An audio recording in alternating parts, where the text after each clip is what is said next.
Rightio, Over the Ditch is back for another week, and the hosting show has improved immensely. Kimberly Butt joins me. Hello, Kim. Hello, Paul.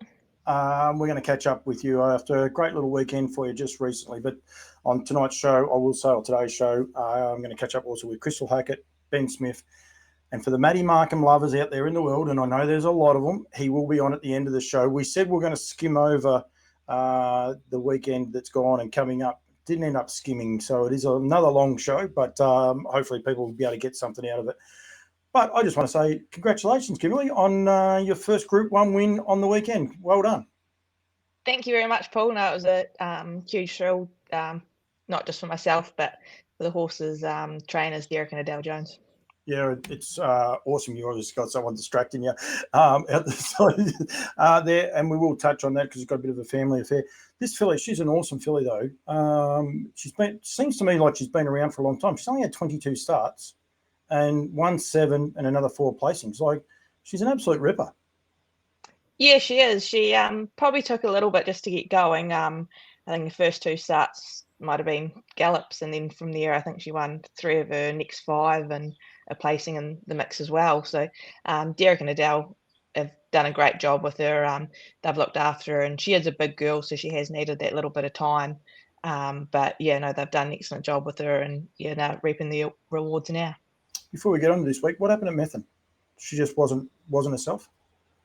Yeah, post that they got a blood test and there was a wee bit of a virus in her system. So I think between that and possibly just the 30-metre handicap on a slightly testing grass track, I think it was just all too much for her. And once she was all done, she knew to look after herself really and just get right out of it. But she doesn't do that very often. That's one thing about her. She's always there and puts her head down and backside up and has a red hot go. I'm going to get the race up. I probably should have made sure it would come up. It will come up here. I am going to say well done. It was courageous drive. Loved every bit of the drive. I've got to make sure I hit the right buttons. I've got buttons that go everywhere, Kimberly. Don't worry about that. If you watch any of these shows, you'll realise it. Big field. She stepped beautifully. There's just traffic everywhere in these big fields, but she just seems to negotiate that so well. Yeah, she is. Like, she's pretty safe away in that from the standing start, and she's had a bit of practice at it now, and sort of, yeah, just as you can see there, we managed to squeeze in pretty handy. There was a lot of talk before the race whether the 10-metre handicaps, whether it would be too hard over the 2,200 metres, but yeah, we were just lucky that we were able to work our way through, and yeah, and it definitely ended up a lot closer than I sort of thought we would pre-race. Yeah, and you could tell it. The ones that were slow and tardy, they're on screen right there at the minute. They haven't necessarily galloped. That's actually Johnny on the second last horse. They're just slow and just get tailed off because everyone else does step so quick. Rush, Sam Otley in front in terrific form. But you weren't scared. I think you take off here in a minute. You weren't scared to put your filly into the race up outside a filly that's been going absolutely outstanding. Yeah, once I sort of settled, got into the back straight before and saw Sam get to the front, I did have a wee oh shit moment and think she would be pretty tough to beat from there. And just coming straight here, the pace just eased a bit, so I thought, could be a good chance just to whip round in this straight and get handy before working around, the slightly tighter bends of Invercargill. And yeah, I got to about here and sort of felt Ricky coming, but my girl just got right up on the bid, and she wasn't having a bar of letting Ricky go, and that was him out there for the trip. It must be a little bit intimidating. Like, you got one of the legends of the industry, and that up outside, you're looking for it, and you're just basically shaking your head and saying, "No, you're not. You're not getting it at all." And that's the part I thought. This is where I really enjoyed the drive, and you took the equation. You gave Ricky no chance anyway because he couldn't even keep up with you. But yourself and Sam here, you're both driving very, very confidently. Did you think you had Rush covered this far out? I know you end up getting her pretty easy, but did you think you had it covered? I definitely knew I was travelling pretty well. Like you said, it's good drive, Park and Ricky, but I just went by how my horse was feeling, and Then around here, Sam went for the blinds and started putting a couple of steps in, and I knew that I had her under pressure, so I just thought, well, I'll give it to you, pretty much, knowing that at Methven when Rush was in front, it did put a couple of hairy steps in up the straight. So I thought if I could, lay the pressure onto her, I did think I probably could, sort of out tough her. So it worked out well. It did indeed. I think I'm leaving the camera on. I don't know if you've watched the replay right around. You enjoyed that, didn't you? Because you got a bit of a smile. I think it's about here. You're smirking to yourself, and it meant a fair bit to you, that win, didn't it? Yeah, definitely. It was things probably hadn't quite gone to plan with her the last few starts, and I always knew she was capable of getting a decent one, and just to finally pretty much get it off the bucket list was a big relief. It is, and I talked to Crystal after you, and I've already done that interview, and I know she wanted to drive a Group 1 winner this year, and she got a Group 3, and then she ended up with a Group 1.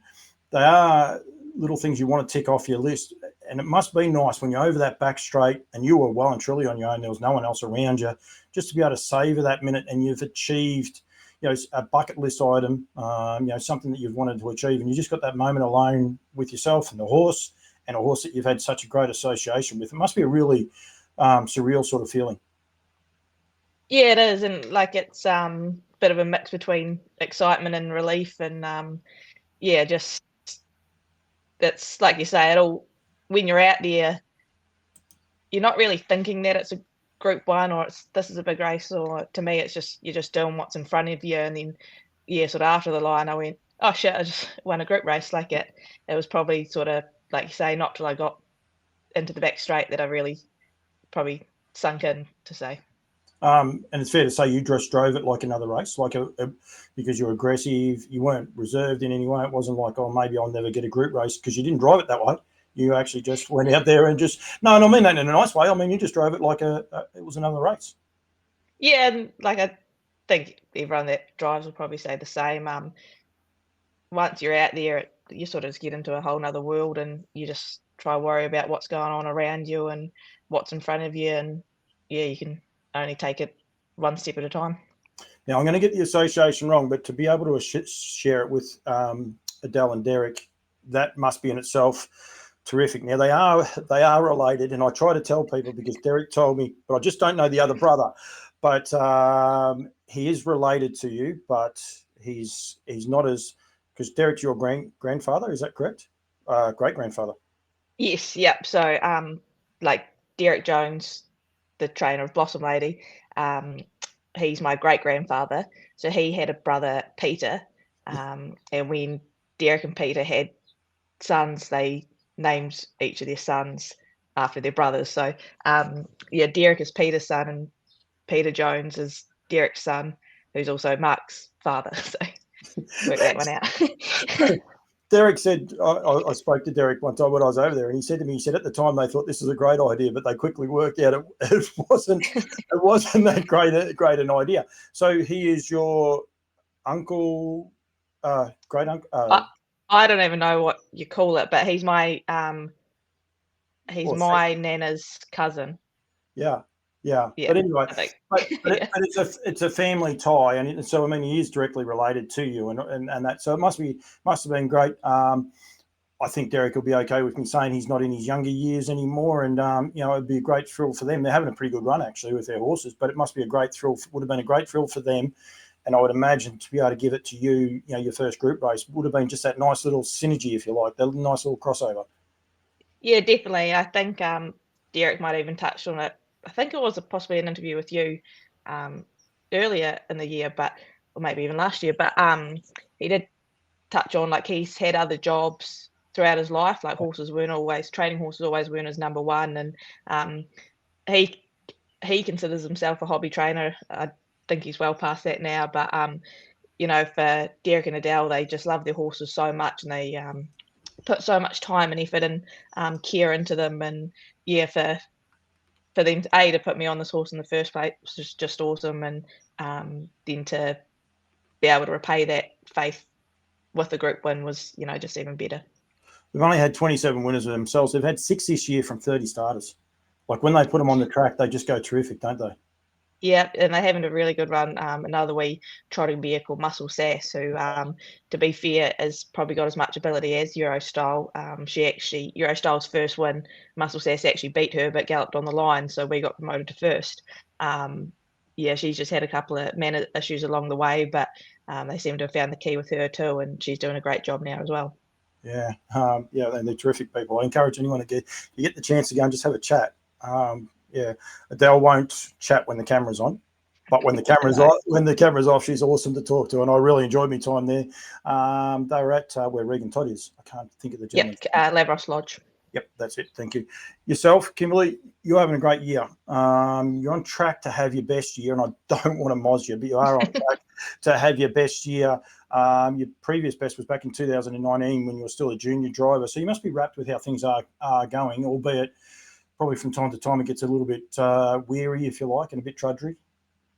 Yeah, like you run in the game, you have your ups and downs, and 1 minute everything seems to be going right, and the next minute nothing goes to plan at all. But yeah, I'm just ticking away and just trying my best when I get out there. But yeah, no, things are going really well. Obviously, got a couple of my own, but the support from Brent and Tim White, who I work for, has been massive. And pretty much since I had my daughter Mackenzie, they've been a huge part of getting me back driving, and obviously where I am now. And then other people like Prop Anderson, Dean and Warren Stapleton, they've always been great supporters of mine, and just been very lucky with the support I've got. Yeah, well, I think you worked for it. You and I, we had a lot of fun at the VDM just recently, and I'd imagine Derek will probably watch this interview at some stage, because I've noticed ever since, if I do any of those things, I did something with Coxie and he was onto it as well. Great experience to go across there, and you had a blast, because, I mean, you ran third in the final as well. So, I mean, it was an interesting race, but it was a lot of fun. But just brilliant people to be a part of, and it must have been, like for yourself to get away mid-year. It's pretty cool as well. Yeah, to be honest, like I was when Derek first asked me, I was a little bit hesitant. Obviously, just leaving for a holiday is always hard. If you worry about missing drives, and then we were also leaving our daughter Mackenzie here, so that was a little bit of a juggling act as well. But once we got over there and settled in, I guess you'd call it, it was just great, and I can't recommend it enough. The whole Delaney family was so welcoming and lovely, and just the atmosphere on the race days were, second to none. And just if you get a chance to go, do it.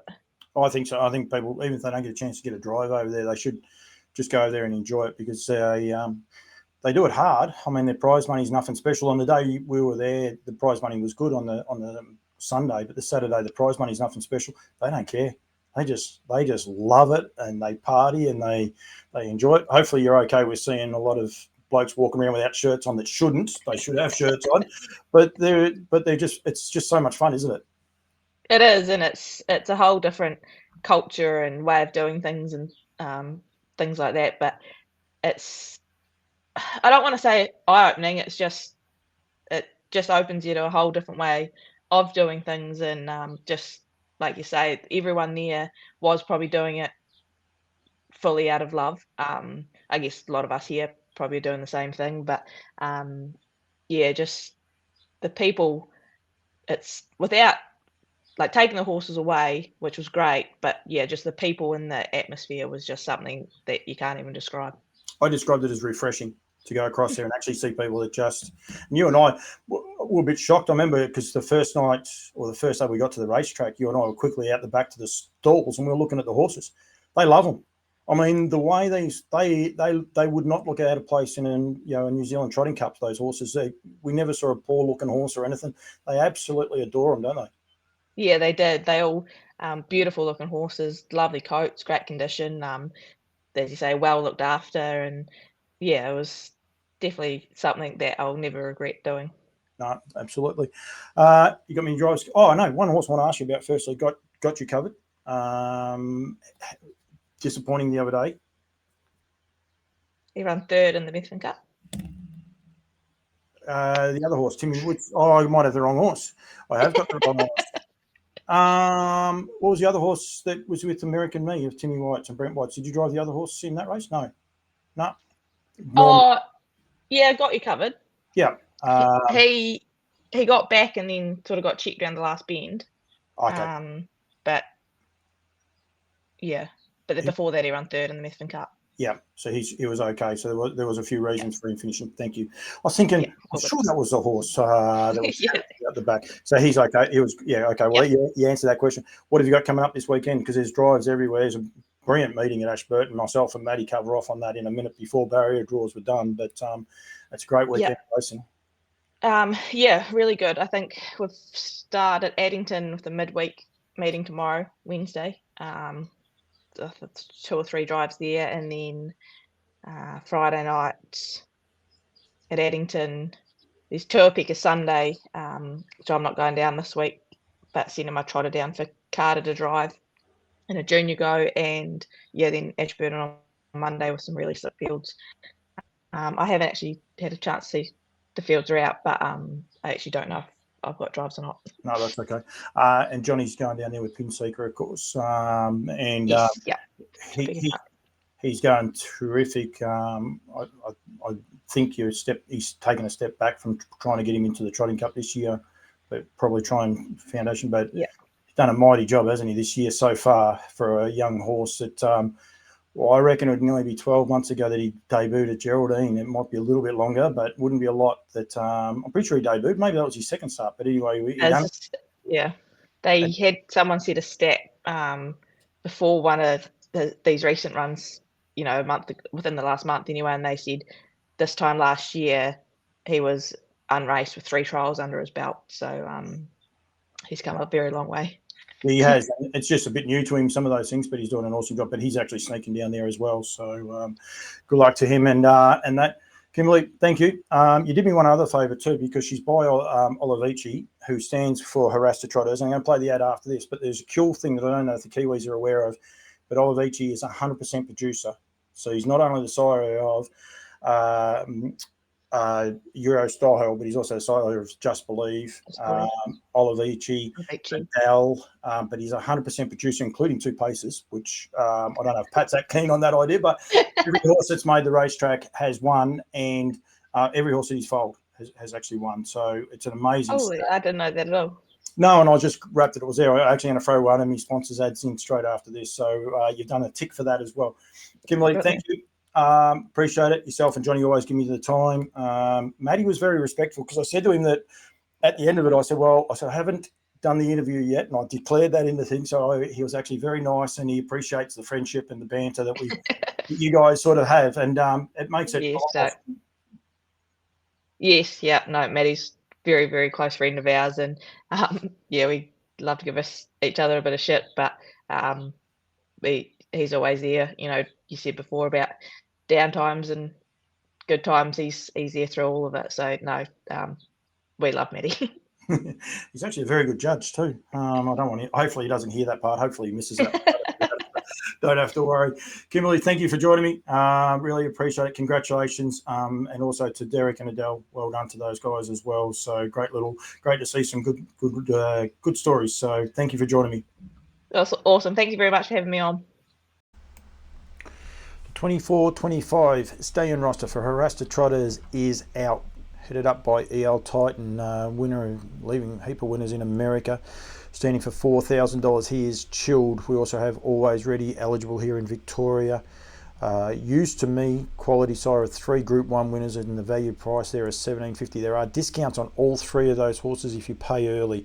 We also have Classic Connection for $3,500. Again, standing in Queensland, this horse is, and important for the New Zealand people. This horse is frozen semen, actually will mean that those horses are Q-bred. So you've got a whole new market to sell to with them being Q-bred eligible. So make sure you get in touch with the team there. And for my New Zealand friends, On a Streak will be in person, staying at Waihee Farm in conjunction with Harassed Trotters for the value price of $3,500. Breeders' Crown winner. Breeders' Crowns are on now. Frozen size 2, you can see there, back of the neck, not available in New Zealand, but Ekeri D and Orlando Vici, the 100% producer and of course sire of champion horse Just believe. Get in touch with the team at harassedtrotters.com.au. That is harassedtrotters.com.au. Right, now on Over the Ditch. Wrap to be catching up with Crystal Hackett. Hello, Crystal. Hello, how are you? I'm good. Aren't you having a hell of a 2024 at the minute? Yeah, having a very good run at the moment, and it's been a great year right from the start. So I certainly can't complain with the year I've had. No, you just won. If anyone's wondering, the Macmillan Equine Feeds. I wrote it all down so as I don't get myself confused. 2024 New Zealand Junior Drivers Championship.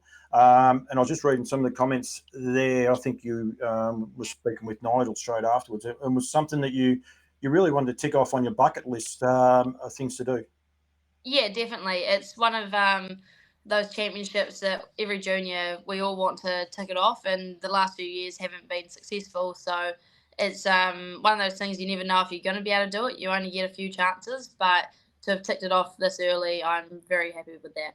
I was watching from afar because I was in Queensland, and the timeline didn't work at all for watching races, but I just had a skim through the results early on, and I was like, oh, Crystal's got no chance, because you were at the bottom of the list on the first night, especially at Cambridge. You didn't exactly have the greatest of nights to start it off with. You must have been thinking, well, this is all over. Yeah, pretty much. The first night at Cambridge, my first heat, I just finished midfield, and my second one, I had a gallop with 800 where it struck its knee. So that wasn't a great start. I was sitting second to last on the leaderboard, but I did know on Wednesday I had two nicer drives to sort of help me pick myself back up with, and as it shows, consistency is the key, and that was the case, because on Wednesday I run 2 seconds, and then again on Friday run another second with the outsider of the field. So it just worked out that I was able to get a few nicer drives through the end of the week and pick myself up, and away we go. It looks a lot of fun. Looks like you guys have, a fair laugh there and enjoy each other. Is that the way it is? Yeah, definitely. We have a lot of fun. It's always a good group of people. We all always walk away with new friends, and no, it's a great week away and great week with the team. Yeah. It's an important part, I think, for New Zealand harness racing to have so many young people come through. I watch here from Australia from afar, and get a little bit jealous of the way that it is embraced, and it happens. And we don't seem to do it. Look, I think there's a few challenges here, but nothing like this one. And I think there's another one you guys might have as well. You're really doing well over there in New Zealand. Yeah, it's good to have that week away from the stables. Everyone gets a bit of time off work, and to see each other outside of the races as well. It's not something we usually do, and to merge the two islands together, because usually us North Islanders, we never get to see or catch up with the South Islanders unless it's trips like this. So we all always make sure we make the most of it and have a lot of fun. The flow-on effect of that is you get to represent New Zealand, although you're representing the North Island, in the Inter-Dominion Junior Drivers Championships. Again, something you were able to do last year. But last year, I think you represented New Zealand, did you not? No. So the past 2 years, I've represented the North Island, because I've been the leading North Island junior both years, and I was already qualified for that this year. But now I get to go as both, so I'm quite happy with that. Yeah, and it meant that Karen Tomlinson gets in because she ran second to you in this. There is a cool reel that's just gone up today. You were excited. Yeah. Karen was, well, she was over the moon, which she is a very happy sort of a person, but fair to say she was blown away to have been told that she's going over there, wasn't she? Yeah, definitely. There's a bit of a background story to that. Kieran won the junior champs 3 or 4 years ago now, and it was the year that COVID hit, so there was no junior champs. So she's always wanted her trip, and after the race, she thought she'd run third. She didn't realise she'd run second. We all everyone come up to me. I knew that I'd won, but she thought she ran third. So when she seen on the phone that she ran second and she was going to get her Aussie trip, she was over the moon. She said she's never been so happy to run second before. It is brilliant. I encourage people to go to Harness Racing New Zealand's Facebook page. You'll be able to see it there, and it's sometimes a lot of things that are caught on camera are a little bit staged. There's no staging in that. She absolutely loves it, and it ended up being like the three girls. You guys trifected it with Olivia Thornley coming in third. So again, it's like here in Australia. You're treated as equals. There's no difference, but girl power is well and truly at the fore in New Zealand harness racing, especially in the junior driver ranks. Yeah, it's great to be able to trifecta it with the girls. It's actually the first year in the history of the series that 3 girls have finished the top 3. So that was quite cool. We have a bit of a personal competition with the boys versus girls. It used to be back in the day North versus South, but now when we can make it work, we go boys versus girls. So it's fair to say the girls kick the boys' asses again with that competition. And you wouldn't have told me, would you? No, definitely not. I'm sure Carter and Wilson House, they would have taken it very well. They would have just said, yeah, I can imagine how they would have taken that. Crystal, it's been an amazing year. You won your first Group 3 at the start of the year. You're pretty chuffed with that. You had a goal to win a Group 1. The week later, you come out and won your first Group 1 race. I suppose it was 2 weeks later, then you had the ultimate low, if you like, because you got a suspension in a Group 1 race as well, which you sort of had at the start of the year. You had all these emotions going through, and it just kept rolling on, hasn't it? Yeah, it has. As you say, I started the year off pretty well. Last year, I had run second in a Group 1, 2, and 3, so that was just the top of my list this year was to get any group race. And I took that off in January, which was quite unexpected and quite early in the year. So we sort of moved that goal to be a Group 1, never really thinking it would happen. But Max Shard, he really changed those dreams of mine. Managed to win 2 Group 1s on him 2 weeks in a row. And as you say, then suffered a low in the game the next week, making a mistake and getting a decent suspension. But now we're back. We learned from that, learned to pick myself back up and back again. And now I've ticked off the junior driver champ. So next to go on the list, hopefully, is the Australasian ones, but we'll cross that bridge when we come to it. I mentioned that suspension not because I was there on the night, and I know you owned the issue. It was no problems, and we don't have to highlight that. But the support you got from Barry, and unfortunately his wife's name just left me completely. But I was there. I saw them talking to you and basically consoling you afterwards and explaining to you that don't stress over it. And they haven't stressed over it. They still back you in. They put you on the horses in the big races. Must be just such a, I suppose, great growing, if you like, year that you've had expansion into the game. Yeah, definitely. Many say it's, and I agree, it's been my breakthrough year.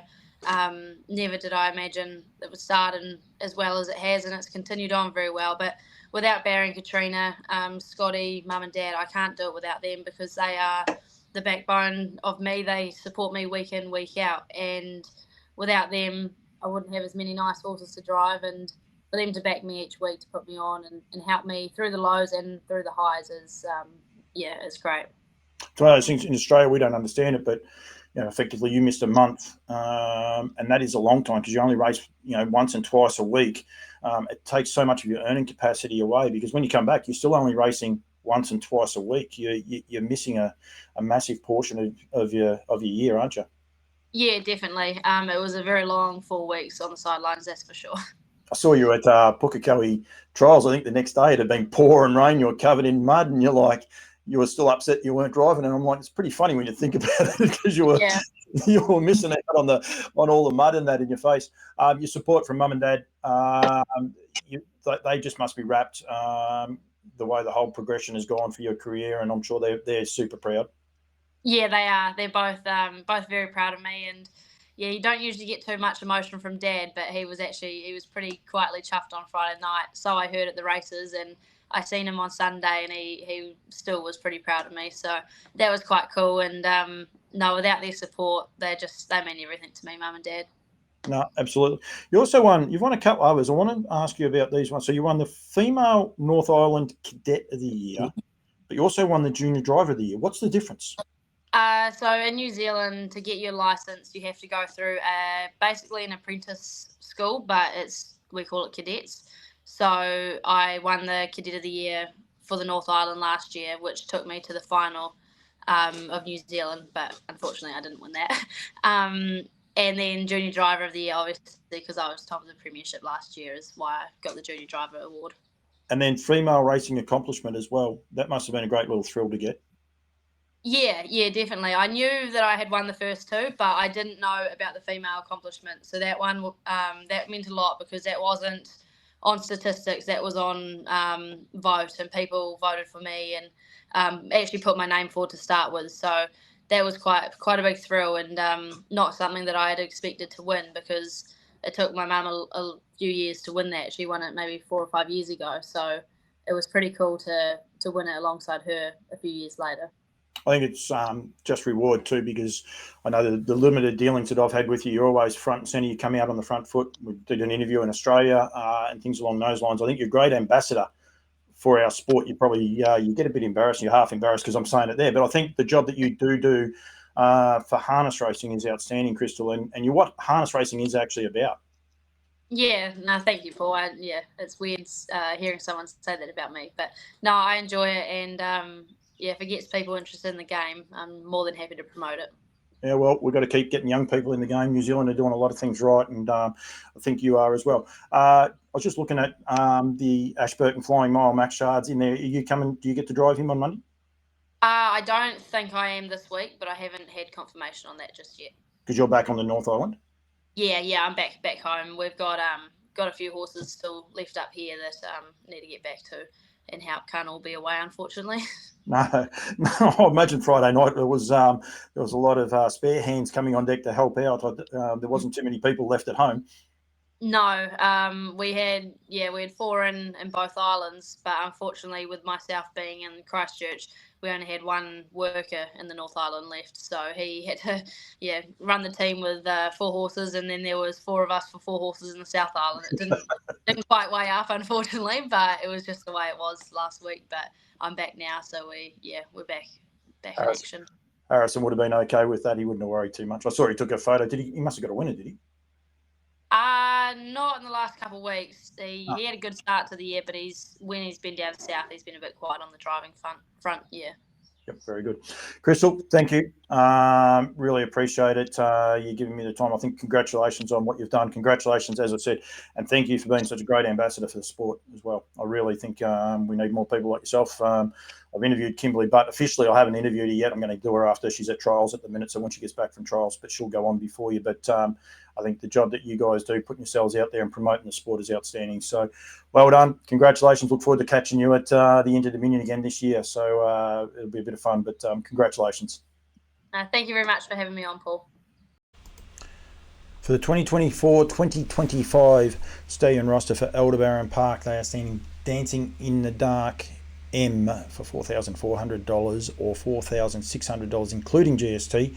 For the New Zealand friends, Chilled Seaman for that horse there. Sky Valley $2,000 for Australian viewers only, and the Australian representative, of course, Champion Sire.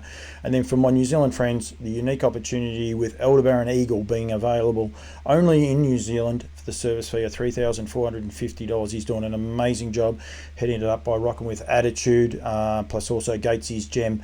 GST is payable on live foal. That is Frozen Seaman. Get in touch with the team at Aldebaran Park. Go to the website and all the details are there. Right, now on Over the Ditch. Kind of catching up with a very excited man, Ben Smith. Hello to you, my friend. I should have asked firstly, are you the CEO, the GM? What are you of Kaikoura?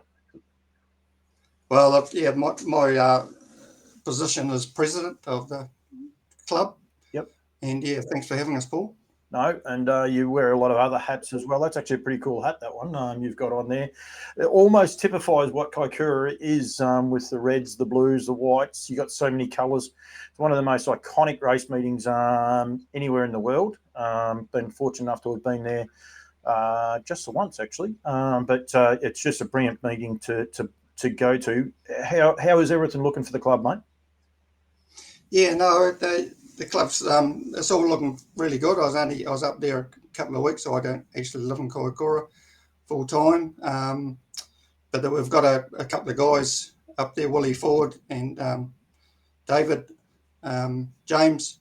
They take care of the track 24/7 really, 12 months a year. So they're doing a great job. We've just put 100 tonne of new surface material on the track. From John Denton's advice, and so things are looking really good. Does anyone use the track through the year? Yeah, we've got 3-4 trainers in Kaikoura use the track. Yep. They'll be some of the luckiest people going around because it is an amazing track. So the surface will be in SMIC condition. If Johnny's overseeing it as well, it'll be up to the standard. Is that one of the troubles you do have because you only race there once a year, getting the track prepped, race ready, if you like, once a year? Yeah, it was not too bad. John gets it, inspects it fairly early, makes sure things are right. He comes up over the weekend, and him and Trunky, his offsider, they work on the track from Saturday morning. And generally, though, John's always really comfortable with the way the track comes up. It seems to come up really well. Yeah. You also have the other added, I suppose, conundrum, if you like, with so many people parking on the infield, or everyone parking on the infield pretty much. I suppose that adds that little bit of an issue. You've got to make sure they stick between the lanes and then getting it all ready for the horses to be safe for them as well. Yeah, no, it's a bit of a few logistical nightmares there, just getting the cars in the infield. We have 185 camper van sites, or camper vans inside, and 60 gazebo sites. So the grounds are fully full. We've got a great team, local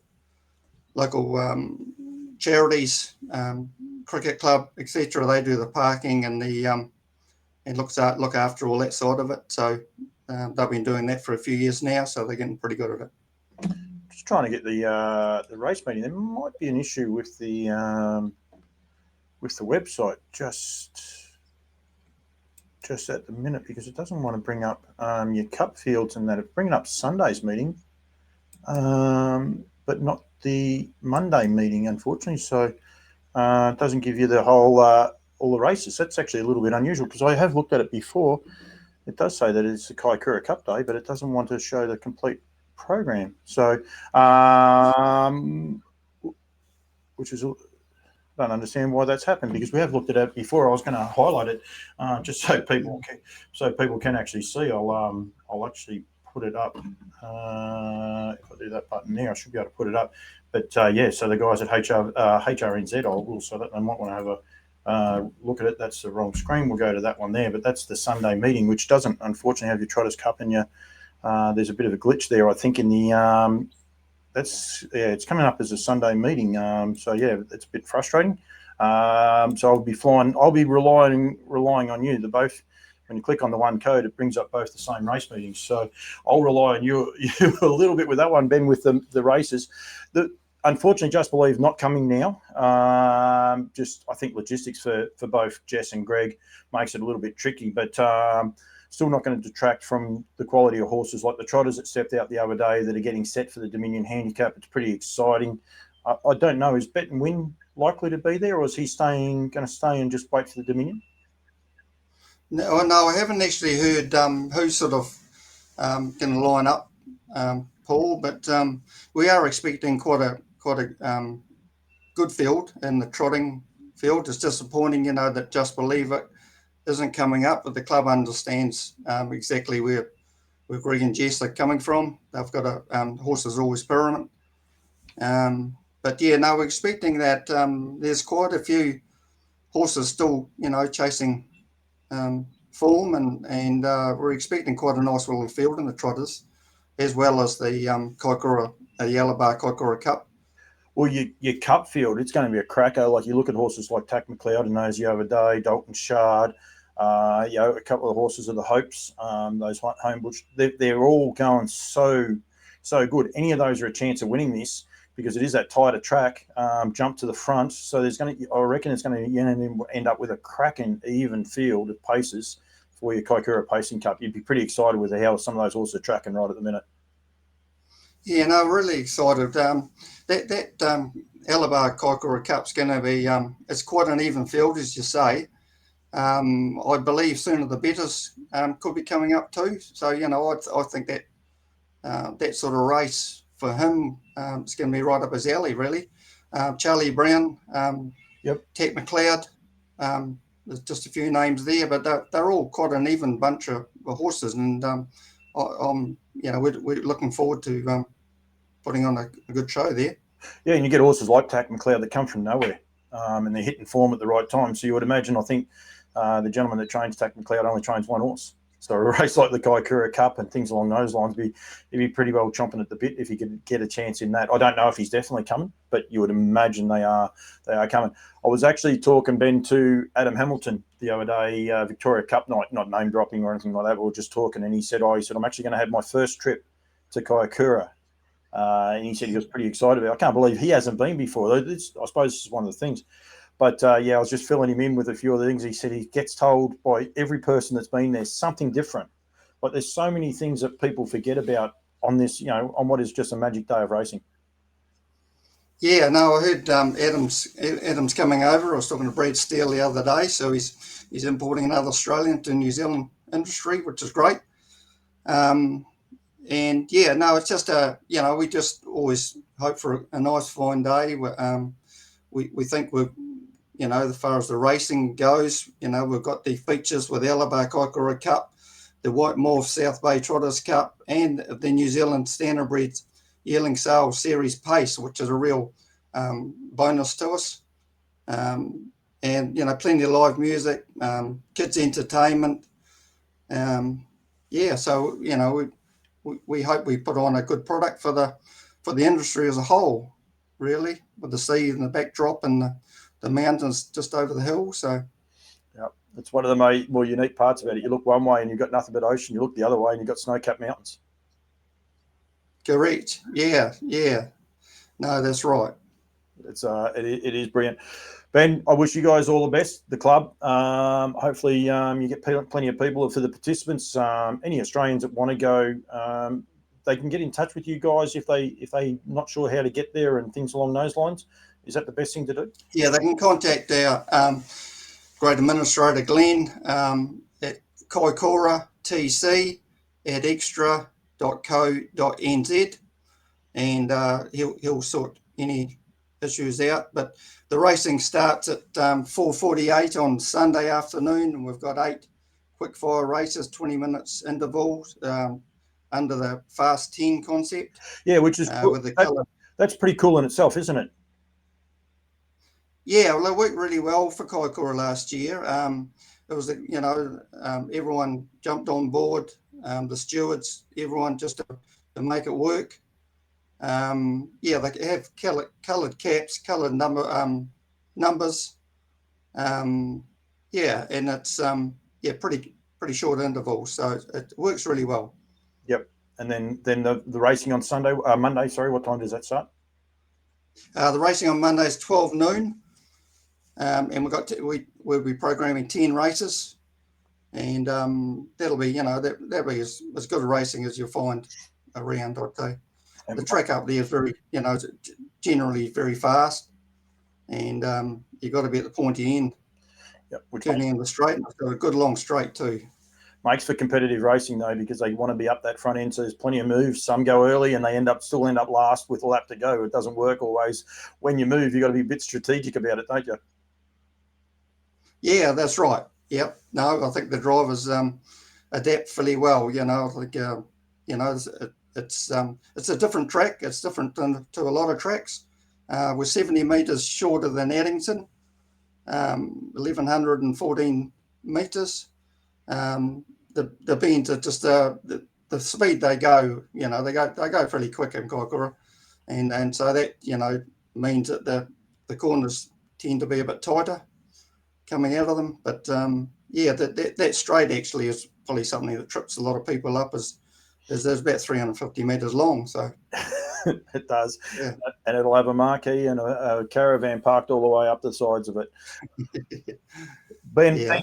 Thank you very much for joining me, mate. All the best. Definitely wish I was there, but won't be there this year. But all the best for the club and everyone. Don't eat too much crayfish while you're there either, but definitely enjoy yourself.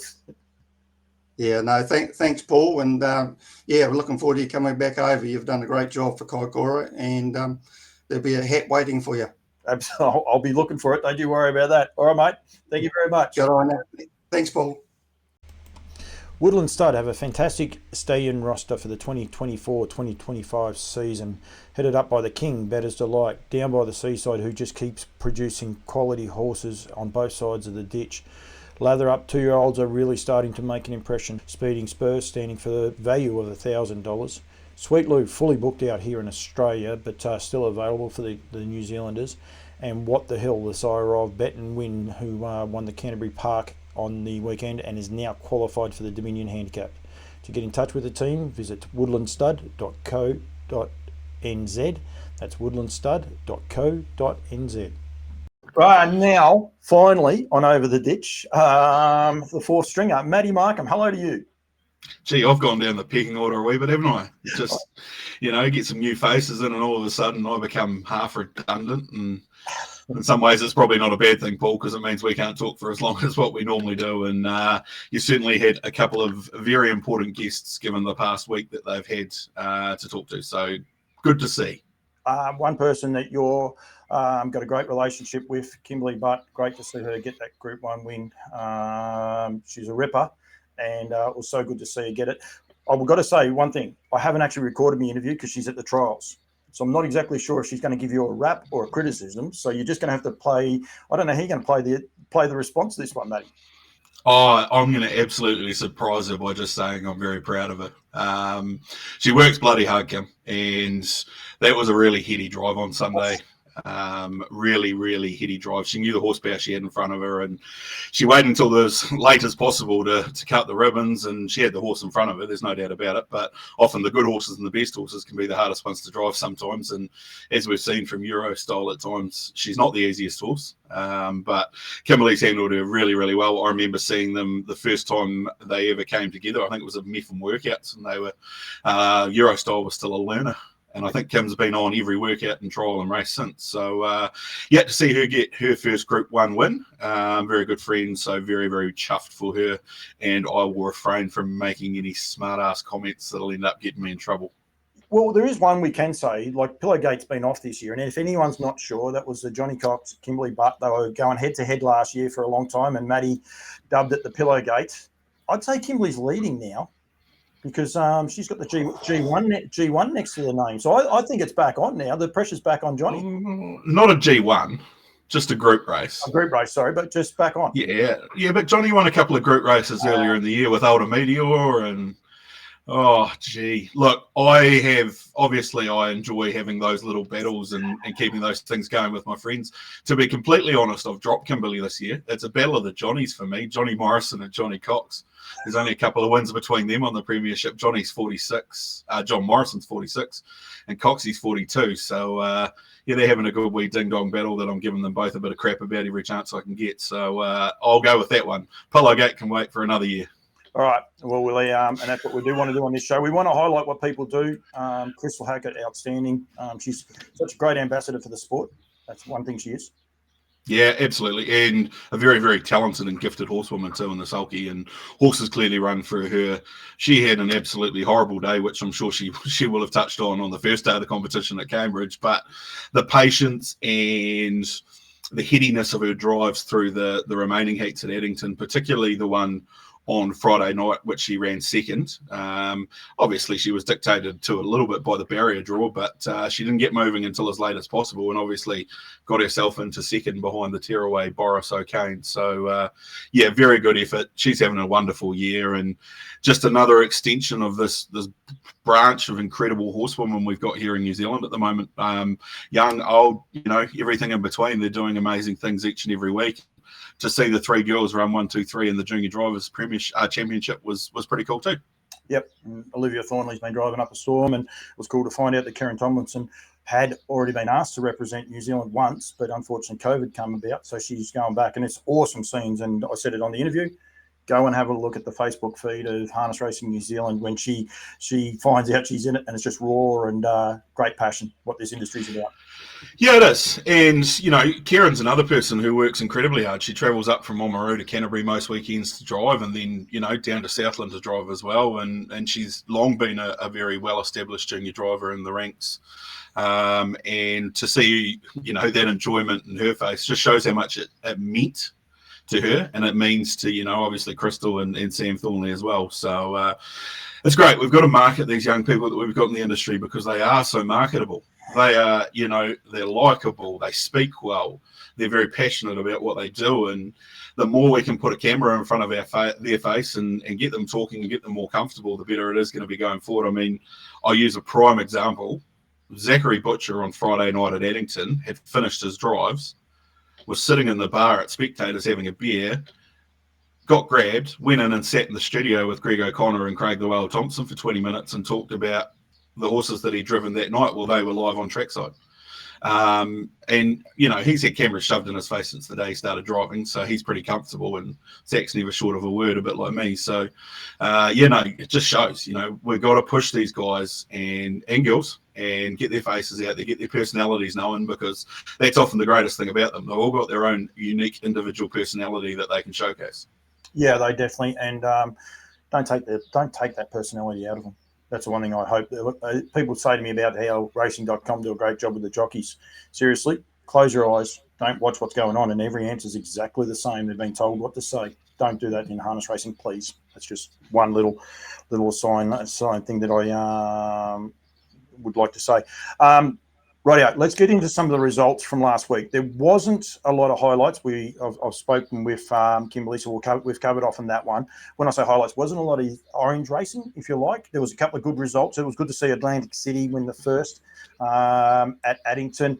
Not that she'd done much wrong anyway. There was only a second start, but of course, half-sister. She's a half-sister? No, she's a full sister to Empire City, so that's always good. And I see she's stepping out at Ashburton, which we're going to touch on in a minute. But what other highlights, Maddie, for yourself going through for that meeting? Oh, the dead heat and the hilarious guest, the 3-year-old fillies classic, race 7 on the program, Duchess Megxit and Treacherous Baby. It's pretty rare, given the technology we've got available to us these days, to get a dead heat. And to some views, it might have looked like there was a margin there, but there obviously wasn't enough for the judge. But what probably pleased me the most about that result is our 3-year-old fillies races were at threat of being not watered down, but absolutely dominated by one horse, and I mean Duchess Megxit. And I'm not taking anything away from her. She's a fantastic filly. But in terms of building up those races and, you know, future conversations about them, what we have seen is that there is a possibility in which she can be pushed, and we've seen it here in this replay we're watching now. So that's her in front, Zachary Butcher, and then you've got Blair Orange on the Purdon Racing runner, Treacherous Baby to the inside, and they come to the line absolutely locked together. Declared a dead heat, great result. Just creates some opportunity as we move forward now with some of these big races coming up, Neverly R fillies, New Zealand Oaks, etc. And the run of a couple of horses in behind was equally meritorious. Classic Elegance, who was formerly with Tate Hopkins up in the north, now with Bob Butt after being purchased by Mick Boots, runs third, went absolutely brilliant. And Shakira, I thought, was very, very good from the second line draw for Ricky and Brendan Hill. So that was one highlight for me on Friday night. There were a couple of others. I've been going on about a horse called Renegade for a while, Paul. Yep, from the Brendan Hill stable, with a driver change too, which was quite a forced driver change, and we probably should explain that.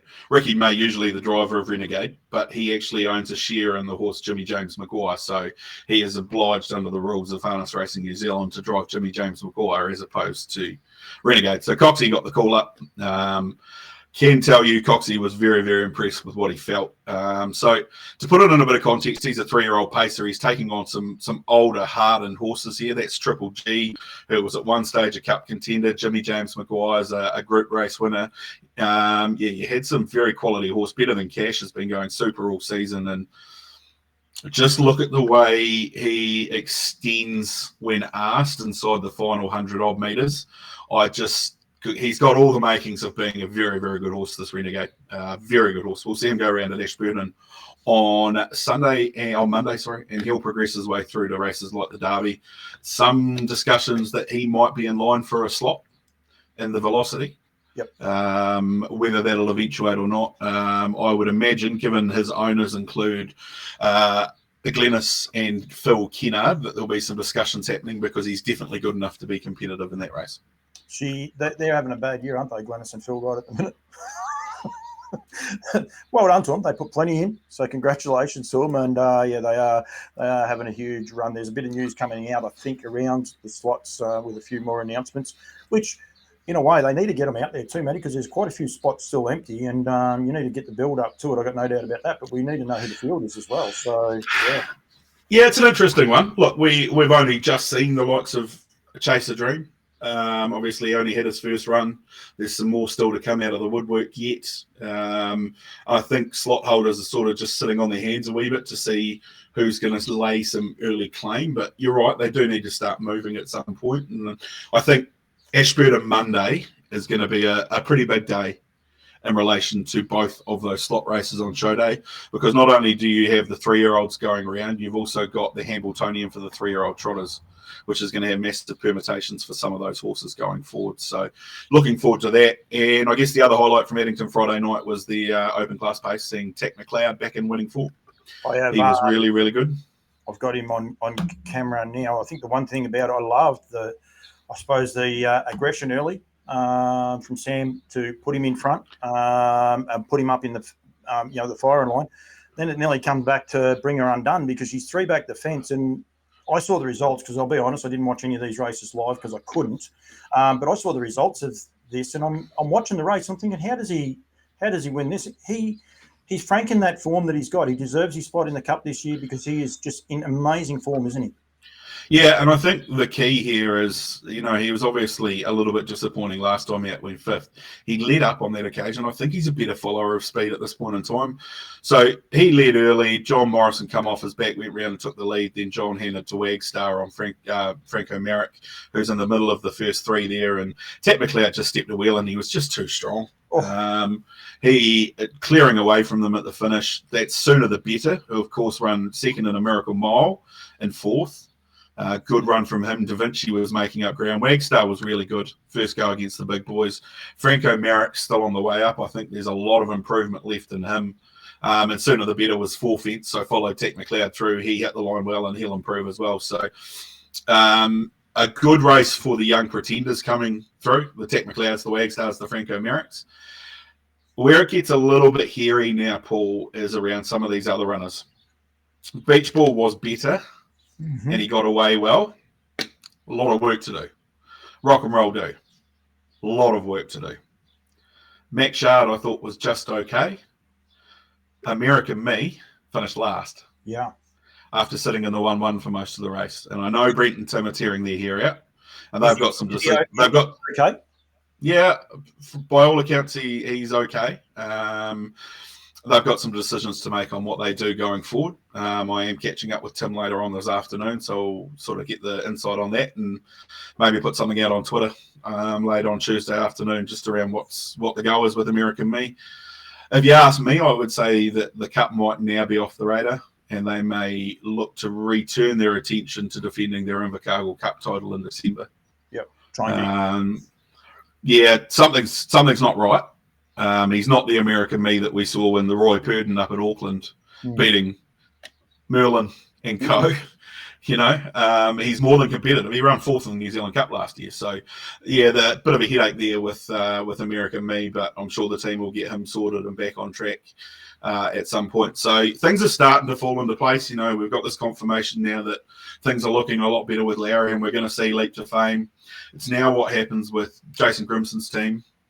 I know there's still some hope that a Rhoda might make its way into the field as well. And then we've got, obviously, Ashburton on Monday and then Kaikoura the following Monday, which are effectively the last 2 throws of the dice for those horses to consolidate their spots in the top 15 and effectively guarantee themselves a shot at $1 million on the second Tuesday in November. Tack McLeod, does he go to Kaikoura? There was some talk about it. I don't know. I don't know whether they will. Kaikoura is a funny track and can trip a few horses up. That said, horses that race on the markers are generally pretty well served there. Ask me now, I think that race is ready-made for Wagstar if they choose to go there. He corners like a race car and could be too good for them if you found the front at Kaikoura. But I think we'll see a few going up there. The Charlie Browns and the like will probably head there. The others will turn their attention to the Cup trial, which is in 2 days later. Yep. After Kaikoura at Addington. Now, there's been a lot of talk about the Cup trial, obviously, when it comes to Larry. And I just hope that it hasn't been oversold to Grant and Kevin Seymour what the Cup trial is, because in the last 2 years, it's been a 3-horse race with a couple of non-Cup horses in it. So then again, it is very likely that through Ashburton on Monday, we will see Merlin, Sooner the Better, Don't Stop Dreaming. Franco Merrick, I think, is going there as well. So it could be a very good Cup trial this year. A lot more traditional Cup trial, like what we used to get 10 years ago when the majority of the Cup field lined up. I think when Rock and Roll Do went over the first time when Mickey Stanley had him, they ran a 64 or a 65 middle half. Like, it was just pedestrian. It was, unfortunately one of those ones. We will get on to Ashburton very, very quickly. Where is Rock and Roll Do at? Look, I had a good chat with Cran last week, and I think he just needs racing. Yep. And the more, like, I say he was disappointing on Friday night. He probably didn't go any slower from the 400 to the winning post. The other horses are just quicker. And when they're going, only 159 mile rates and running home in 56.8, he's getting left flat-footed. He wants them to be running 154 mile rates and running home in 57, where he can just keep trucking over the top of them because he's such a great stayer. I think he ran off that Stride Master. I think I had a look. He ran 3 furlongs in 13 seconds. Yeah, that would be about right. And yet he's been spaced. Like, that's where that Stride Master is outstanding, because you actually look at him. That's why I asked where you thought he was at. If you hadn't looked at it, it's, you can watch him and just say, oh, he was okay. But when you look at it, he can't go much better. There's a lot of horses in there. And again, those slow sectionals, like he ran nearly a 16-second furlong at one stage through no fault of his own. He's just at the back of the field. And it just makes it so hard. Well, he ran his last mile on Friday night in 154.9. Yeah. And has finished 8th. Yeah. He's run home in 57.9, quarter in 29. So he's pretty much gone even quarters the whole way through, and he's run 154 for his last mile. I know he moved around them, but he was by far the quickest. I think the next quickest last mile that I'm looking at, compared to his 154.9, is 155.5 of Wagstar's. Yeah. So he's nearly half a second quicker last mile than any of them. So I know Crandall Giddy doesn't buy into the Stride Master when it comes to his training too much, but when I pointed some stats out to him last week about his first up run, he was a wee bit surprised, and he went, well, actually, that makes a bit of sense. So now we've just got to get the racing into him. And Ashburton on Monday, I think he's there. Yes, he is. Yes. Is going to be a crucial day for him, because they will run. Right, let's go to Ashburton, because you and I can go round and round. We'll touch off on a couple of other things, Kian Saharas and those horses in a minute, and we're going to start at that race. We'll stay on with those horses. Unfortunately, for some reason, something just happened to me there. It is the last race, and HRNZ, they must look at these noms. They must get nervous, for a little bit. We'll do that. No, wrong button. What happened then? Which one do I want? That one. No, it should be that one. No, that's not it either. Maybe it's just that. It is just that. If you just hit F11, I just try to get it so as I can get it to the full screen. They must be stoked when they start seeing some of these horses, Matty, coming through into the field. Because this is the Ashburton Flying Stakes. It's only a Group 2. It's got a Group 1 field. They just must be blown away when you've got a horse like Cold Chisel that's that far up in the noms, and for the Aussie viewers, work from the bottom up and go from there. Just an amazing field of horses, isn't it, when you see them all on the one page? Yeah, and it is. And the Ashburton Flying Stakes is traditionally that race where you get to see the majority of your Cup contenders. Obviously, there's some Australian interest still to come into the mix, but you've got the big two there of Merlin and Don't Stop Dreaming, which, is the leading of the New Zealand contingent behind Leap to Fame, obviously. And then a very much informed Republican Party goes round. Mark Shard's there again, obviously. And then you've got the ones that sort of need to make their mark a wee bit. The Big Lebowski, a big run from him would be interesting to see where it puts him.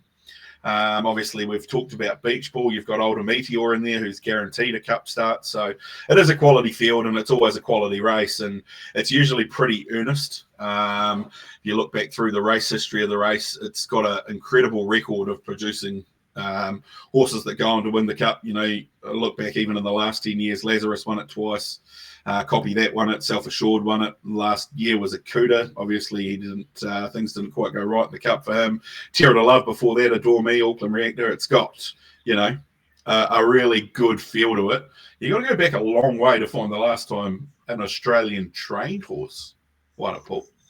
2009 for Yoo-Hoo Barry Lou, Carlu Mick. Wow. With Greg Bennett in the bike. I remember that day. Huge win for him. And did you say 2009? Yep, 2009. Wow. Mark Mc, I remember that call because Mark McNamara, as he crossed the line, went, Yoo-Hoo Barry Lou. It's been a great race. Probably a race that not enough Australians actually look at and aware of, probably as well. It could make for a longer stay. I understand that, but it also makes for a longer stay where it could be financial as well. Well, it also gives you a line on where you're at because it is traditionally the race where most of these horses are close enough to peaking for the New Zealand Trotting Cup that you get a true indication of exactly where you stand in the peaking order. Yep. It's not often that they'll go around and they'll, walk through their first mile and 2.4 and then run home and 55 and go, 359, 259 or whatever for the mile and a half. You look back through some of the recent times, we get down to 54.2 for a mile and a half from a stand. That's low flying a wee bit. I think Terra to Love betted 55 as well. Last year was 56.5, so that's getting pretty quick for a stand start. And Ashburton being a traditionally very fast track, but a very fair track given its very long straight brings everyone into play. It's actually probably as close to an Australian-centric track, if you like.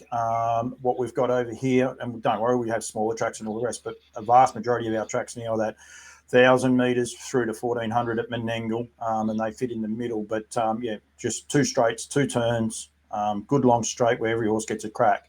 They can make excuses. They can go to an Addington trial and make excuses that I got caught back on the fence and they went too slow and things like that. This track, you don't have excuses. You don't come back with an excuse at the end of it. No, closest thing we'll get over here, maybe Nelson aside to Menangle. Ashburton's about 1,400 metres, give or take a little bit, maybe not quite that short, closer to 1,500 metres, but very fair track, big wide cambered bends, and good long straights and very, very fast is the key thing. Although the weather report's not that great for this weekend over here, so it could be a little bit wet, but they will bowl along. There's no doubt about that. And I think we're going to, from a Kiwi perspective, I think the big thing's going to be this Don't Stop Dreaming Merlin battle on who is the leading contender. I'm a probably unpopular opinion over here, given everyone's sort of getting in the Merlin camp. I think Don't Stop Dreaming on his first up run is going to be our leading chance come the second Tuesday in November. People probably forget the Derby last year. When he banged that knee coming out of the mobile, nearly fell over, still went to the front. He announced it was a bit the same, wasn't it? He was flying under the radar last year, and then all of a sudden, okay. But it's a marketer's dream, that combo, because not only have you got that, you've got Barry Purdon v. Mark and Nathan Purdon, or Barry and Scott v. Mark and Nathan. You've got Zachary Butcher v. Blair Orange, and you've got two quality 4-year-olds who have been going hammer and tongs at each other for most of their racing career, now going in to win the biggest race of them all for $1 million. Then you throw Larry into the mix, and God, shouldn't have any problems getting eyeballs on it. I wouldn't imagine. And owners, I'm going to say with egos, I'm going to say it in a nice way. People are prepared to back themselves and back their horses as well, which is what the industry wants. TAB turnover. When you get horses like this coming into the game, the Aussies are going to get on Larry. There'll be no problems there. So it'll be terrific for the TAB. That is for sure. Those fields obviously aren't done yet. It is an amazing meeting. I'll go backwards if you like, just so you know where I am up to, Maddie. But this, the Group 2 Mares Sprint, Mantra Blue, Sweet Diamond Mantra Blue, Princess Meritain. Is that how I say it? I keep getting it mixed up. Meritain, okay. Advanced Party. This is another field of real quality fillies coming through and really starting to step up to the mark. And it's a stepping stone, Paul, because if you remember last year's edition of this race, it was won by a pretty nice filly. She was a mare at that stage from Stonewall Stud, who sat 3 and 4 wide the trip and then buggered off and left them at the top of the straight. Her name being Artie's Express. Goes fair. Just goes okay. Looking forward to this battle between Mantra Blue and Princess Meritatum. And the preferential barrier draw makes it interesting because Princess Meritatum will draw inside Mantra Blue. So there is every chance that Bob Butt will make Zachary Butcher work for it this week. I would say the lead's not there for him if he wants to go looking for it. Then you throw in the opportunist, who is Mr. Kaplan, the most oddly named racehorse in the world, but a very, very capable pacing mare all the same. And obviously named after a very prolific and strong contributor to the racing industry as well. Just for the record on that, here in Australia, won yesterday, a horse called Lotus Louise. She's a he. So there's one for you. And owned by Mick Boots. They believe he might have had a drink or two when he was filling out the naming papers and may have put the wrong name. So there's potentially going to be 2 in the Mick Boots camp because it looks like there's going to be a boy's name for a girl as well coming out. But that's what does happen. So it's good. It is a great field. Some of the other races I wanted to highlight, the 3-year-old colts and geldings.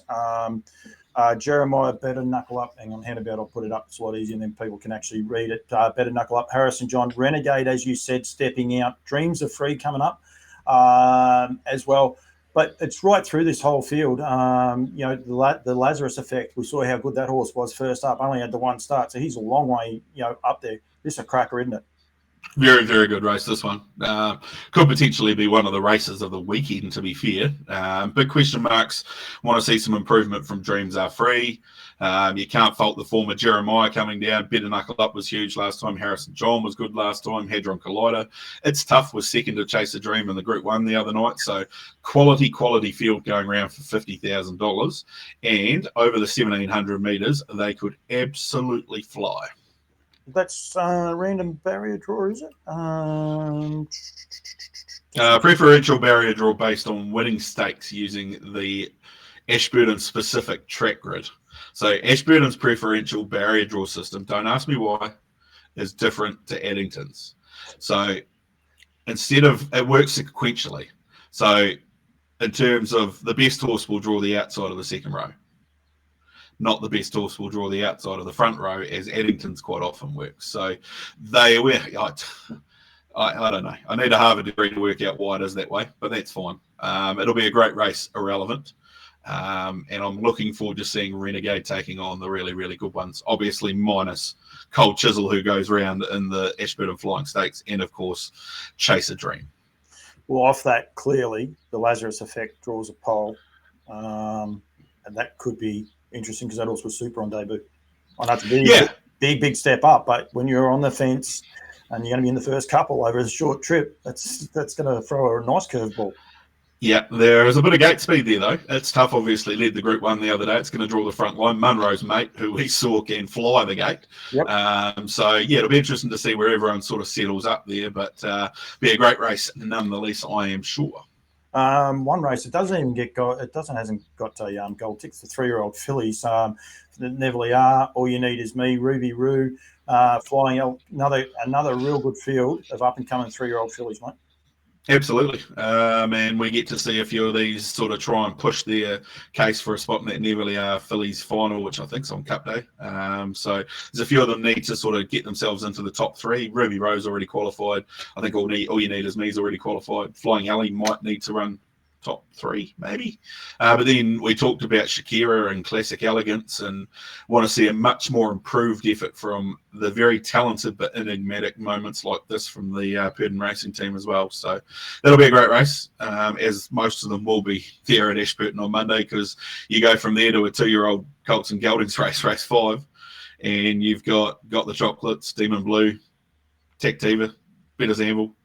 Yeah, so it just keeps on rolling throughout the program, because then if you scroll up one more, Paul, we see what could potentially be the battle between the 2 best 2-year-old fillies in the country and Captain's Mistress, and You're the One That I Want.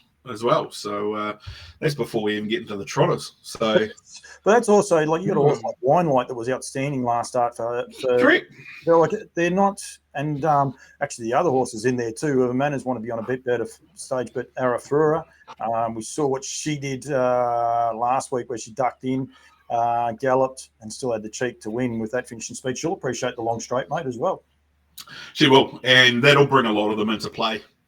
Particularly the better ones who are probably going to, oh no, not that race, it's not preferential barrier draw, but yeah, looking forward to that battle between Captain's Mistress and You're the One That I Want. Rightio, the trot, the Ashburton Trotters Sprint Group 3 event, they've got to be blown away. Like to get 2 fields on paper anyway, and hopefully everyone turns up, the club must be blown away by the horses they're going to have stepping out. There's a couple going around the day before at Maryborough, and the rest of them are stepping out on the Monday. It's going to be a magic couple of days for the Trotters. Yeah, absolutely. And what an exciting race this could end up being. We finally see Oscar Bonavina not on a 20-metre handicap. And if he draws the front line, look out, because I reckon Mark Purdon will press the button. Muscle Mountain obviously won the race last year. He might have won it a couple of times off the top of my head now. Yeah, he has. He's won the last 3 editions of it. He'll light up if he draws the front line. Then you've got the bet and wins, etc. below them. So this race, and I know it's only over 1,700 metres compared to the 2 miles of the Dominion, and it's a mobile, but this is the race that will determine who the leading contender for the Dominion handicap is from a Kiwi perspective for me. I think the barrier draw is going to be so crucial. I think the one thing that is cool too, the Maryborough Trotters Cup as well is a mobile. And it's over, I think it's only over the 24. I'm not going to get out of the screen, but I think it's only over the 2,400. So realistically, from form students' point of view, in the space, like I said, in 24 hours, there's going to be a lot, obviously Just Believe, no matter what happens, win, lose or draw, he'll still be the number 1 ranked horse, and rightfully so just at the minute. But if he happened to get beat, and a horse like Oscar or Muscle Mountain just blew him away, that'll throw a curveball. But the flip side of that is too, even if he does win Just Believe, you're going to be able to see where they all line up off an even handicap, but he's not going to get that even handicap in the Dominion. So you're still like, there's going to be a lot of questions answered in a way, but also a lot of questions to ponder. Yeah, and obviously from my point of view, just seeing where Bet and Win sits after starting off the same handicap as those other 2. Obviously, he had a 10-metre head start on them in the Canterbury Park Trotting Cup, but I think he'll thrive on a red-hot 1,700 metres around Ashburton, and if he's up near the speed, I think he'll give him a fright. We've seen how monstrous Muscle Mountain can be over 1,700 metres, especially on that Ashburton track where it's big and roomy and his big frame can sort of get around it. So he's got to be a big chance to make it 4 in a row, but it won't be handed to him on a platter. I'll put it that way. No, definitely not. Then the last race we're going to show you, doesn't have to be the last race we talk about, but the Hambletonian for the 3-year-olds. It's interesting we've gone backwards, and you start off with what you think can't get any better, and then you've got this little race sitting in here. This is going to ask a lot of questions. I said to you there before, we need some more slots filled so we can start talking about who's in and who's not. This race could shape a lot of those slot spots. Yeah, absolutely. I mean, obviously we know that Empire City has a slot. Father Time has a slot. A Fine Patrick has a slot. What I will say is Tyrone Eris has a spot because his owners hold one. So I would be very surprised if the Newmans didn't put their own horse in, given I think pound for pound he's the best 3-year-old trotter in the country. And you're still confident on that, aren't you? I am. Yep. I am. I really am. He lined up in a handicap race at Addington a couple of weeks ago. It was about a 16-horse field, and he ended up last. And he had to do too much work and got a bit rough late, but put a line through that. Big Ashburton track will suit him. It's a good field. It is a really, really good field. Major Cyclone is obviously a big chance to get a slot as well, given the fact that Team Bond holds a slot and they own him. So there's a bit. Bring on the Muscle for the Clark Barron train runner is potentially in line for one as well. So a lot of questions are going to be answered around the Ascent and just who falls into those remaining slots post the Hambletonian, which, to be fair, is a very, very good horses race and has been won by some really nice horses over the years too. And we're going to see another really nice horse. I'm interested to see Father Time to be fair. I actually think he could be the second best 3-year-old in the country, if not the one to push Tyrone Eros for me.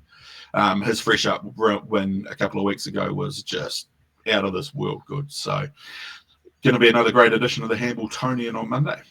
Curveball for you, Judy J. Great to see that win for the Tomlinsons. We didn't touch on that during because we did skim over these very quickly. High step. How long has Bobby Butt been training high step? Not too long. It's only been a recent addition to the stable change list. With the Aldebaran Park, I even got the right hat. We got the Aldebaran Park Redwood on Sunday, and of course, 12 months earlier, that horse dominated the Redwood. It seems to have lost its way, and maybe a forgotten horse. Can Bobby work his magic with the beach work and maybe his treadmill and that? Is that what it's for there, or is there other reasons? I would imagine it's beach work. Yep. 12th of the 10th, the horse was officially transferred into Bob's name, so it's been there at least 2 weeks probably. Yep. So, it generally only takes a couple of weeks for a bit of a change of environment and a bit of a change in training regime. An interesting aspect to what is already a very interesting race. Yeah, I just saw that and I was like, anyway, it hasn't been that long. But the horse, in fairness, the form hasn't been good prior to that. So hopefully whatever niggles there are will be resolved. Matty, I said to you there before, I hate working out which button I'm going to push. The Maryborough Cup Carnival is on the Sunday. This is over the ditch. We'll try and promote New Zealand horses, but I also want, I suppose the Kiwis to be aware of what is going on in Australia. I'm just trying to see if those fields have been done. But of course, we've got Just Believe and a couple others stepping out. RC Phoenix. I did actually ask Chris Finazio. He said, I don't know if I necessarily said he wasn't going. No, he's not in it yet. He's still potentially a Dominion handicap. He said he'll just see what does happen. So there is the Maryborough Trotters Cup for a few people to look at going there. And then this filly, Kiang Sahara, if you saw her on Sunday just gone, she trotted 59.3 for the 2,600 metres. Out in front, free bowling, half extended. They're so confident with her recovery. They said that there was an easy option for her. There was a $10,000 gold bracelet that she could have gone around in on Sunday. But they've actually taken the Derby, 2 heats going into it. So they've got a swap. It's going to add a lot of intrigue. So there's plenty for people to watch on the Sunday afternoon. I think you guys got Timaru at the same time. Tuapeka and Invercargill. Tuapeka. So be able to sit back for the trotting people and sit back and watch a couple of great races both sides of the ditch. Yeah, absolutely. Tuapeka meeting used to be held at Forbury Park, of course, which is no longer there. They've shifted that to Southland. Pinseka goes around in the $20,000 Tuapeka Cup on Sunday, takes on a couple of nice horses and Smoke on the Water, Miraculous, and a South Seas Rock, who's in very good form. So, bit of watching for the Sunday afternoon. Johnny's obviously aborted the plans for the Cup this year. I believe so. I believe his target will end up being the Invercargill Cup in December. That'll be his main target. So, Johnny probably always felt that it might have been a year too soon for him anyway. Yep. He obviously pulled his block off in the Methven Cup and then missed away last week, but was pretty good. Yep. Late, made up a bit of ground, so he's still trending upwards, that horse. And I think a little bit like what we saw with, and I'll use Ultra Meteor and Franco Merrick as an example. They came back in the new year and raced through those summer free-for-alls at Addington. We had Ultra Meteor and Franco Merrick and Ahoka Connor sort of dominating them alongside Beach Ball, etc. I think that kind of racing during January and then maybe January, February, and then maybe a spell for him over the early stages of winter, he'll come back up, a much more well-rounded racehorse and a much more experienced racehorse. And who knows, maybe the Cup becomes a reality in 2025 for a horse like him because he has got immense talent. If we're still doing the show, if you haven't moved on to bigger and better things and forgotten who I am by then, if we're still doing the show, by then it'd be nice to be able to preview on that horse. We'll be able to look back and say we did pick it. We knew that he would do it. I'm going to let you go. I just want to ask one question. Why are you wearing that jersey? You've changed your Facebook profile photo. You've got the green and gold jersey on, and then you're into the black and white one. Well, Mid Canterbury is the home region, but Methven, that side, is the home club. So it's Methven Rugby Club. The green and gold's Mid Canterbury, which encompasses the Ashburton area. So, yeah, just try and sneak a sly plug in for my rugby teams when I can, Paul. I've got the HRNZ hat though on Emily and Brad, you know. There is just one in case you want to throw me some more merch before Christmas, that'd be good. There is one. Don't forget me either when you're doing the merch. Look, I got the drink holder, the drink bottle there somewhere on the coffee cup. But the way I've set it up, you can't actually see them. There. You've got to be careful. You've got to make sure you get the right sponsor, don't you? That might have been an NZTR one, so I better not show that one on screen. One of the great things I saw. I am going to let you go because you've got to go get your bowls ready. And how did you go last week? Oh, look, Tim and I were first up for 4 years on the green. Here we go. We rocked in there like a couple of 2-year-old colts. We were all show, and I think we got pants by a couple of 80-year-olds. So hopefully we'll improve with the run. Like any good racehorse, just needed a wee head out to get ourselves into the rhythm. So we'll head back out there tonight and see if we can do a bit of a better job than what we did 7 days ago. Next time I'm over, I'm coming to the bowls. I'm gonna film you. So I might even do a live show from the bowls, and we'll be able to highlight the skills you used to do. How's that sound? Yeah, sure. I'm up for anything. That Tim White will do anything as well, I think. That one of the ladies cricket, and they're singing after you guys they won the World Cup. That's have you seen that at all on social media? Isn't that brilliant? It's just you Kiwis never cease to amaze me. That's something really enchanting that. I'm a bit like a lot of the comments, not sure what they're singing, but you just had to listen to it. It's awesome. You Kiwis do some things absolutely outstanding. Yeah, very proud, and it's become really prevalent in sport. Is the history of New Zealand and the culture of Māori and singing a waiata, as they call it, after a sporting performance is pretty popular in sporting teams across the country. And yeah, I think the way the girls honoured that on Sunday night, Monday morning was pretty special, and you see that quite a lot. You obviously don't see it because there's not a lot of filming of it, but when you do see it, it's quite cool. It's the same as when a group gets together and does a haka for someone or a team or whatever. So it's a big part of New Zealand culture, and long may it continue because I think it's pretty cool. So that happens a bit. That's the first time I've ever seen it. Yeah, mainly you probably see it back in the changing sheds, I think, more than anything. Away from, the public, the team they might have a theme song or whatever, and they'll get a guitar out and have a way. I know it happens in rugby club changing rooms all up and down the country, even on a Saturday afternoon, and lowly Div 3 senior teams and things like that. So it's a pretty cool part of the way that New Zealand approaches sport and, comes together as a team. Well done. Well, Matty, thank you. We'll let you go. Get ready for your bowls. You've mowed the lawns. You've got yourself in the good books there. I have to get Carl on. I have to get Carl on one day. Otherwise, Mum's definitely not going to talk to me. I get coaching from Mum on what I've got to do. I'm sure she wants Carl on at some stage, so we'll have to get that done. But thank you very much, mate. We look forward to Ashburton. Look forward to all the racing. See you racing Tuesday night tonight, very shortly. Back to Addington Wednesday night, Auckland and Addington on Friday night. Tuapeka Sunday, and then Ashburton on Monday. So massive. We'll have we might have to clear the decks Tuesday or Wednesday whenever we decide to do it, because there's going to be a fair bit to cover off on going forward. But mate, thank you very much. Love tat and harness racing. I really appreciate you giving me the time.